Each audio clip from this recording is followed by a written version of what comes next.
I am back with another online class. Hope you are staying home safely. So I welcome you to our class.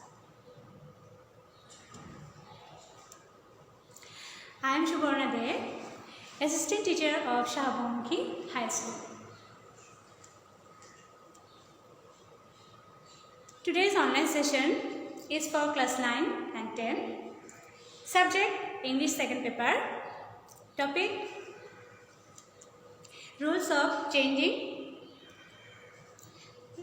of completing sentences. Continue. Part 2.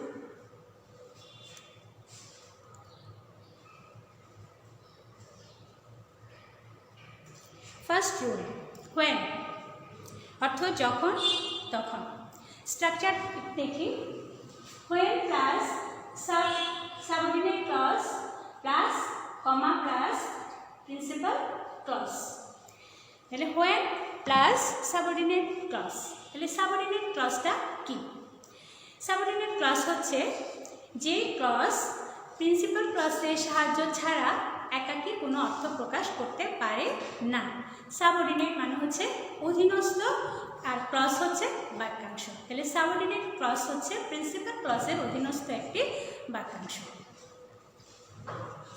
এখন একটু tense অনুসারে দেখি when plus past plus past that means when এর পরে past tense হবে plus পরের ক্লজটাও past tense হবে অথবা past tense plus when plus past tense আরেকটা রুল আছে when plus present plus present অথবা present plus when plus present তারপরে হচ্ছে when plus present plus future অথবা present plus when plus future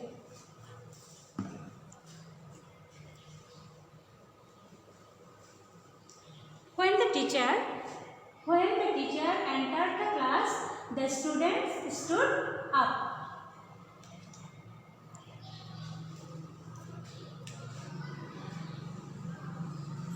When the teacher entered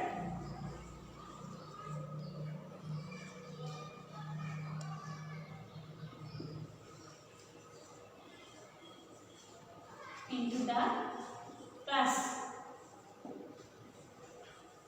the student stood up. এখন এখানে subordinate clause কোনটা when যুক্ত বাক্যাংশ যেটা when the teacher entered into the class এই যে বাক্যাংশ এটা হচ্ছে সাবঅর্ডিনেট ক্লজ বা অধীনস্থ বাক্যাংশ এখানে when দিয়ে কি প্রকাশ করে when the teacher entered the class যখন শিক্ষক ক্লাসে প্রবেশ করলো তারপর কি হলো তাহলে সাবঅর্ডিনেট ক্লজ কখনো একাকী নিজের অর্থ প্রকাশ করতে পারে না প্রিন্সিপাল ক্লজের সাহায্য ছাড়া তো আমরা এখন কমপ্লিট করলাম সেন্টেন্সটা কি দিয়ে একটা প্রিন্সিপাল ক্লজ দিয়ে দ্য স্টুডেন্টস স্টুড আপ তাহলে শিক্ষক যখন ক্লাসে প্রবেশ করলো তখন শিক্ষার্থীরা দাঁড়িয়ে গেল এখন আসি টেন্সের কথায় আমরা বলেছি কি when plus past tense plus past tense তাহলে when যুক্ত বাক্যাংশে এখানে মূল ভাবটা আছে কোন টেন্সে past tense enter থেকে entered তারপরে পরে ভাবটা কি হবে past tense হবে তাহলে stand এর past tense হচ্ছে stood stand up এর past tense হচ্ছে stood up তাহলে when the teacher entered into the class the students stood up তাহলে এখানে when যুক্ত বাক্যাংশের ভার্বটা যদি past tense হয় আমাদের প্রিন্সিপাল ক্লজের বাক্যাংশটাও past tense হবে এইভাবে আমরা সেন্টেন্সটা কমপ্লিট করতে হবে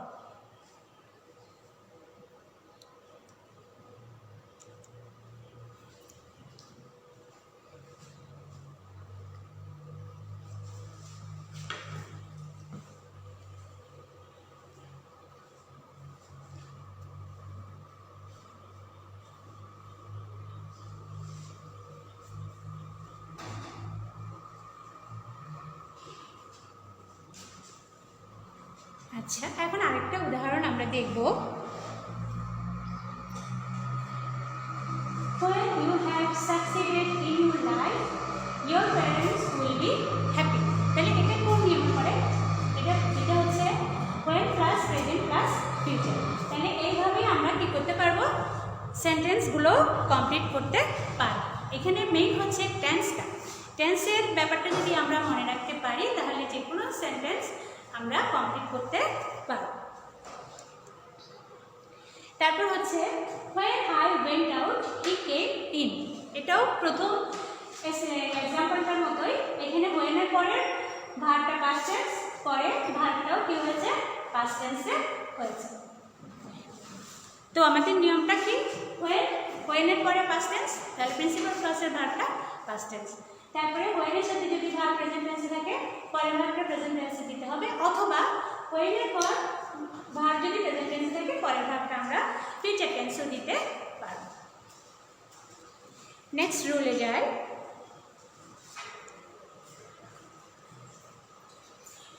নেক্সট রুলটা হচ্ছে কি?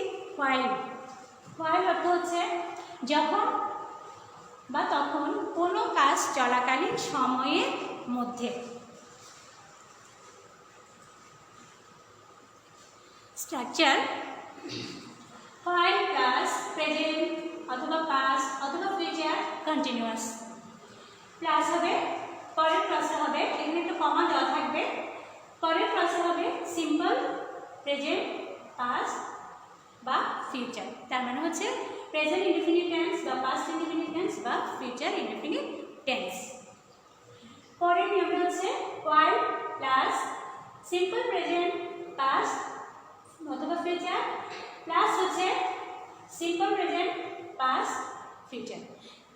আরেকটা নিয়ম আছে সিম্পল প্রেজেন্ট পাস্ট অথবা future tense plus while plus হচ্ছে প্রেজেন্ট পাস্ট অথবা ফিউচার কন্টিনিউয়াস টেন্স। তাহলে আমরা কি পেলাম? while এর সাথে প্রেজেন্ট পাস্ট অথবা ফিউচার কন্টিনিউয়াস টেন্স থাকলে পরের বাক্যাংশে আমাদের কি থাকতে হবে?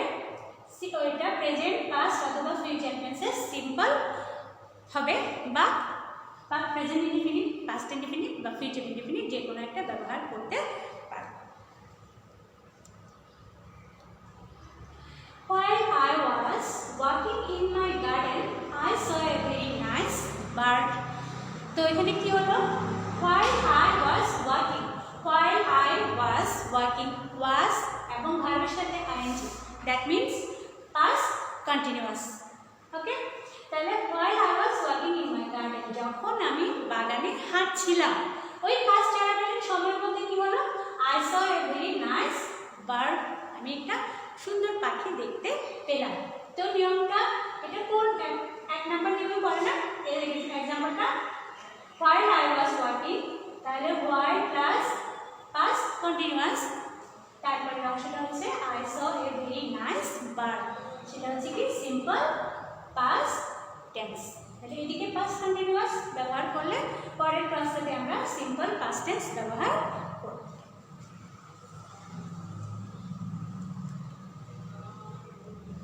আরেকটা দেখি, while we are in our class we cannot play our games। তাহলে এটা কোথায় পড়ে?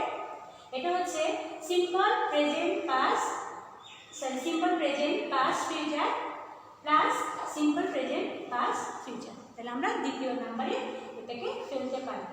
তাহলে while we are in our class, যখন আমরা ক্লাসে থাকি we cannot play our games, তখন আমরা খেলাধুলা করতে পারি না।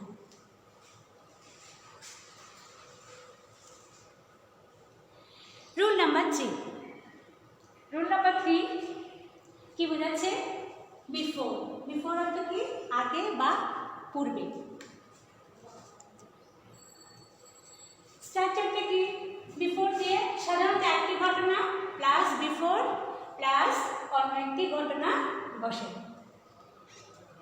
পাস্ট টেন্সের ক্ষেত্রে বিফোর বসে পাস্ট পারফেক্ট টেন্স বা হ্যাড প্লাস ভিপিপি, মানে হচ্ছে ভার্বের past participle plus before plus simple past tense. ঠিক আছে, তাহলে বিফোর অর্থ কি? বিফোর অর্থ হচ্ছে আগে, যেহেতু বিফোর অর্থ আগে, সেজন্য বিফোরের পূর্বের অংশটা হবে পাস্ট পারফেক্ট টেন্স, পরের অংশ হবে বিফোরের পরের অংশ হবে পাস্ট ইনডেফিনিট টেন্স। এক্সাম্পলটা দেখি, the patient had died before the doctor came. তাহলে এই হচ্ছে বিফোর, বিফোরের অর্থ হচ্ছে পূর্বে, তাহলে পূর্বে যখন এখানে কি লিখলাম পাস্ট টেন্সে বিফোরের পূর্বে কি বলবে past perfect tense. Past perfect tense আমরা চিনব কিভাবে, এখানে অক্সিলারি ভার্ব হ্যাড দেওয়া থাকবে এবং মূল ভার্বটা পাস্ট পার্টিসিপল হবে। তাহলে the patient had died before the doctor came. তাহলে বিফোরের পূর্বের অংশ কি হবে পাস্ট পারফেক্ট, বিফোরের পরের অংশ হবে সিম্পল পাস্ট টেন্স। আরেকটা যদি আমরা উদাহরণ দিই তাহলে কি লিখব, I had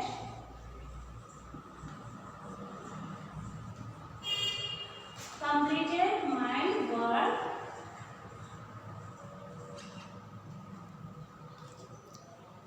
before he came.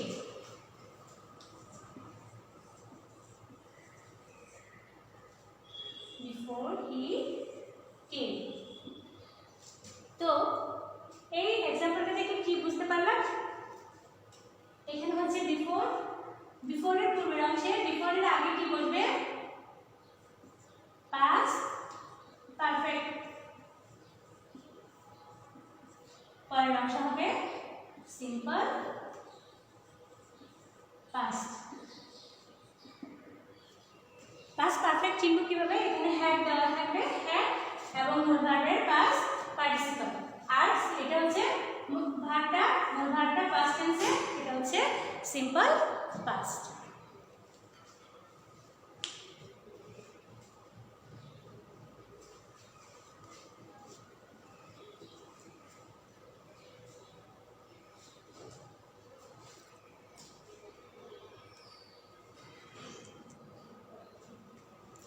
আচ্ছা, এরপরে আরেকটা নিয়ম শিখব আমরা, সেটা হচ্ছে কি আফটার। আফটার অর্থ পরে।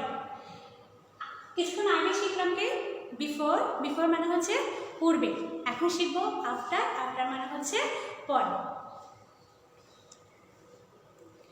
এটার স্ট্রাকচার দেখি একটু, after plus subordinate clause plus principal clause, আবার হচ্ছে principal clause plus after plus subordinate clause. এখন টেন্স অনুযায়ী কি হবে, after plus present plus future দিয়ে করা যাবে, অথবা after plus past perfect plus simple past. তাহলে যেটা আমরা বিফোরের ক্ষেত্রে ব্যবহার করেছি ওই একই নিয়ম এখন আফটারের ক্ষেত্রেও প্রযোজ্য হবে, কিন্তু আফটারের সময় কি হবে পাস্ট পারফেক্ট টেন্স আফটারের পরে বসবে।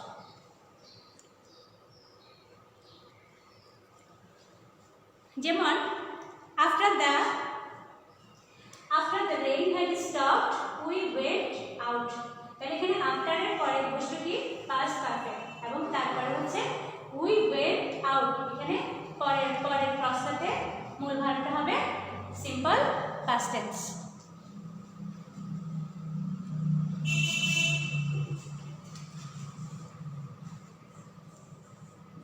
The student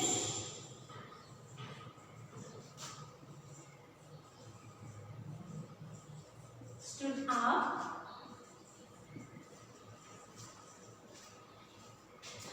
after the teacher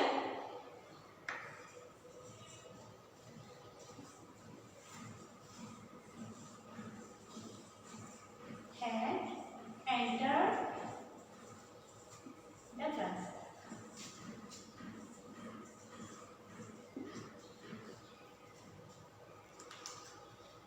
তাহলে আফটারের পরে কি বসেছে পাস্ট পারফেক্ট, আর আফটারের আগের অংশতে কি বসবে সিম্পল পাস্ট। আমাদের মনে রাখতে হবে বিফোরের পূর্বে বসে পাস্ট পারফেক্ট এবং পরের অংশ সিম্পল পাস্ট, আর এখানে আফটারের পরে বসে হচ্ছে পাস্ট পারফেক্ট এবং আগে বসে সিম্পল পাস্ট।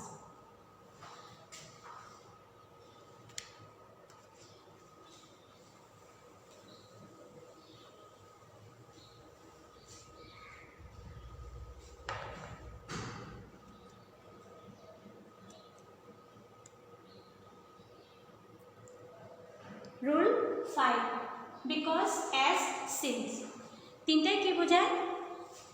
যেহেতু বা কারণ, যেহেতু বা সেহেতু। Structure because as since plus কারণ বিশিষ্ট বাক্যাংশ এবং বিকজ অ্যাজ সিন্সের আগে বা পরে এই কারণে ফল বিশিষ্ট বাক্যাংশ বা অন্য একটি বাক্যাংশ বসে। তাহলে আমরা কি বুঝলাম এখানে? এখানে আমরা বুঝছি বিকজ অ্যাজ সিন্স যুক্ত একটা ক্লজ থাকবে, এরপরে আমাদেরকে ওই কারণে ফল বিশিষ্ট একটা বাক্যাংশ দিয়ে আমাদের সেন্টেন্সটা কমপ্লিট করতে হবে। তাহলে অ্যাজ সিন্স দিয়ে যদি কারণ থাকে, পরে আমরা কমপ্লিট করবো সেটা কি দিয়ে? ফলাফল দিয়ে, ফলাফলপূর্ণ একটা বাক্য দিয়ে। যেমন as I felt tired I went to bed. as I felt tired, যেহেতু আমি ক্লান্ত বোধ করছি, তাহলে এটা হচ্ছে কারণ। ক্লান্ত বোধ করার কারণে আমি কি করলাম? I went to bed, আমি বিছানায় ঘুমোতে গেলাম বা বিশ্রাম করতে গেলাম। এখন he could not walk because he was ill, তাহলে এটা হচ্ছে কারণ, বিকজ যুক্ত ক্লজটা হচ্ছে কারণ, এবং এখানে যেটা দেওয়া আছে লিখলাম আমি সেটা হচ্ছে ফল বিশিষ্ট বাক্যাংশ। তাহলে হি কুড নট ওয়াক, সে হাঁটতে পারে না, বিকজ হি ওয়াজ ইল, তাহলে তার অসুস্থতার কারণে সে হাঁটতে পারে না। তারপর এটা হচ্ছে since it was raining I could not go out, এখানেও কি হচ্ছে? সিন্স দিয়ে বাক্যাংশটা হচ্ছে কারণ, আর এটার ফলাফলটা হচ্ছে কি? I could not go out, তাহলে বৃষ্টি হওয়ার কারণে I could not go out, আমি বাইরে যেতে পারছি না। তো বিকজ অ্যাজ সিন্স থাকলে আমরা কি করব? কারণ বিশিষ্ট বাক্যাংশটা যদি থাকে তাহলে এর ওই কারণটা ফলাফল বিশিষ্ট বা ফলযুক্ত একটি বাক্যাংশ আমাদের লিখে সেন্টেন্সটা কমপ্লিট করতে হবে।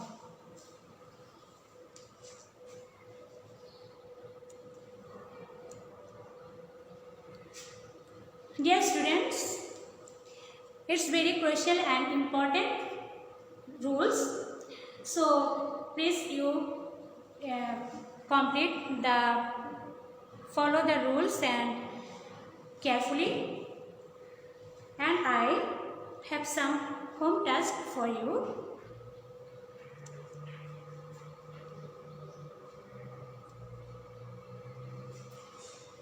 Home task is change the following sentences from affirmative. Complete the sentence. When his father returned home.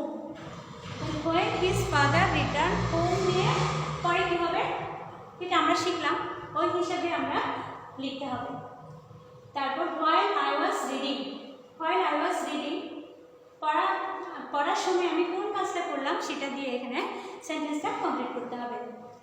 এখানে আফটারের আগে একটা খালি ঘর আছে। After she had been admitted to hospital. I had studied hard.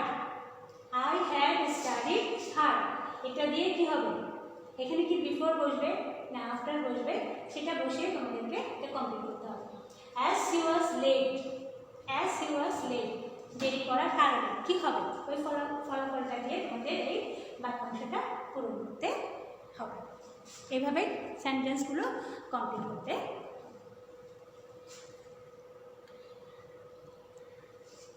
So, thank you student. Stay home, stay safe.